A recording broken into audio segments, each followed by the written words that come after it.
Thank you, Deputy Speaker.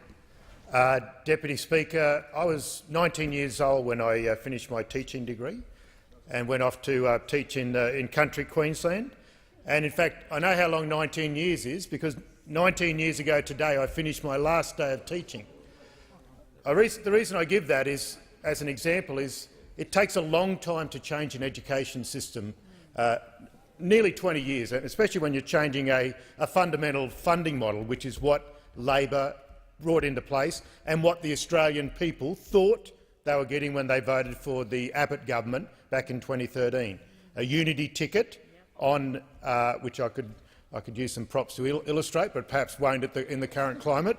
The Australian people thought there was a unity ticket on Gonski. And we heard from the member for Mitchell saying we're spending record amounts of funding in education. I just want to put a fact out there. 19 years ago, when I left teaching, there were fewer children in our schools. We are a growing country. Every year there are more school kids in our schools. Lo and behold, that means we need more teachers in our school, so our budget increases. So it's a misdirection to say that we're spending record amounts of funding in education, because it's not the Gonski model. The Gonski model was all about focusing on kids that have low socioeconomic status, Indigenous students and people who live in rural and remote areas. I stress that to the Nats because you've been sold a pup. You've been sold a pup. The Gonski model, as those Nats got back way back under Whitlam, way back in the 70s, they understood that funding going into the bush schools can make a significant difference. Adrian Piccoli in the New South Wales Parliament, he understood what this delivered for the bush, either in Indigenous kids or with rural and remote areas. So education funding does cost a lot, but as Gonski and his expert panel illustrated, this is actually an economic reform.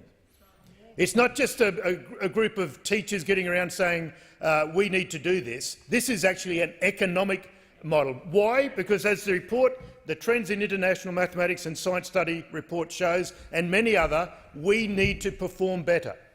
And how do you do that? You invest in schools. And I was waiting for the member for Mitchell in his interrupted 10-minute speech to actually give some examples from the schools in his electorate as to why the Gonski money is not needed. I'm waiting for anyone opposite to give me concrete examples from their schools as to why the Gonski money is not doing good things in their schools. Because I tell you, every single school, all 50-odd schools that I'm associated with in Moreton, either on the border or inside, all can give me concrete examples of how they're using the Gonski money. Whether it be Sherwood State School, where I spoke to Dr Greg Nelson this morning, because there was a school assembly there and he wanted to have a yarn to me about Gonski funding. I gave him a call and he talked to me, and this is a high-performing school.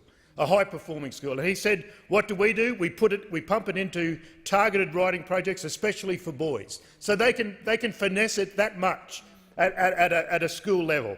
In science and maths, they're putting it money to target boys' writing. Yeah, something that the member for Layla, if he was here, would appreciate as a school teacher as well. Or Corinda State School, where the principal indicated what they're doing. They're supporting teachers by ensuring that they have ongoing refinement of instructional design and delivery. School communities know how to spend this money, and school communities know how to get results. So to rip $30 billion out of this program when you gave a solemn promise to the people of Australia saying that there was a unity ticket, and we know it will take time to move the ship of education into a different direction, into a better direction, but we need to do it for economic reasons. Do you think the schools in Singapore are sitting around saying you don't need to work hard?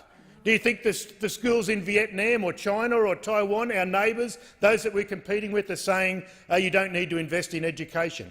This is about improving productivity. This is about improving the economic chances for my grandchildren. This is why Gonski money should be the Gonski promise should be honoured.